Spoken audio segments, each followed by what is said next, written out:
சொல்லல. பொதுவா இது பிஜேபி ஆட்சி தான் சொல்லல. தலைமைச் செயலாளர் நியமனத்தை சுட்டிக்காட்டி கேள்வி கேட்கிறோம். 2 முறை தேசிய கீதம் பாடப்பட்டதை சுட்டிக்காட்டி கேள்வி கேட்கிறோம்.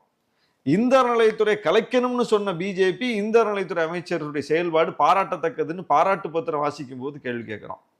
பழனி முருகன் கோயில்ல 100 கோடி ரூபாய் மதிப்புள்ள நில மோசடி நடந்திருக்குது. திமுக ஆட்சி காலத்தில் இப்படி ஒன்று நடந்திருந்தா இந்து முன்னணி எவ்வளவு பெரிய மூவ்மெண்ட் கட்டியிருப்பாங்க, பிஜேபி எவ்வளவு பெரிய மாநாட போட்டிருக்கும், அகில இந்திய தலைவர்கள் எல்லாம் வர வச்சு எவ்வளவு பெரிய மக்கள் இயக்கமா அதை மாத்திருப்பாங்க. ஆனா சத்தம் இல்லாம பதுங்கி கிடக்குறாங்களா, அது ஏன்னு பாக்குறோம். ஒவ்வொன்னா நம்ம பார்க்கும்போது நிர்மலா சீதாராமனும் சிபி ராதாகிருஷ்ணனும் மாண்புமிகு குடியரசுத் தலைவர், ஒன்றிய நிதி அமைச்சர் 2 பேரும் இப்பதானே வந்திருக்காங்க, 6 மாசம் அவங்களுக்கு டைம் கொடுக்கணும் என்று சொல்லி தாவேகா கூட்டணி கட்சிகளுடைய டோன்ல அவங்களும் பேசுறாங்க. இன்னைக்கு ஒரு பாட்டு தானேன்னு விட்டீங்க.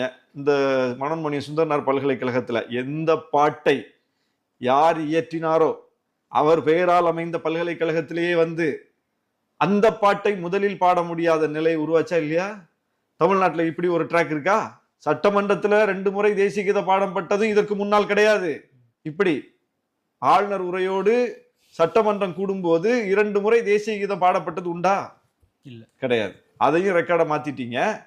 ஒரு பல்கலைக்கழகத்தில் தமிழ்தாய் வாழ்த்து 3வது இடம் தள்ளப்பட்ட வரலாறு இதுக்கு முன்னாடி உண்டா? இல்ல, கிடையாது. அப்போ நீங்க ஒரு புதிய வரலாறு பதிவாகுது இல்ல, இதை எப்படி வேடிக்கை பார்க்க முடியுமா? இது நாம இவ்வளவு நாளா இதுக்கு தான் போராடணுமா? இவ்வளவு நாள் நம்ம இந்த அரசியல் தான் பேசணுமா? அது என்ன பாட்டு தானே விட்டுறலாம், அது என்ன பல்கலைக்கழகத்துல தானே பட்டமளிப்பு தானே விட்டுறலாம்னா விட்டுறலாம் சார், எல்லாத்தையும் விட்டுரும். எதுக்கு நம்ம அரசியல் இருக்கிறோம்? அப்புறம் நீங்க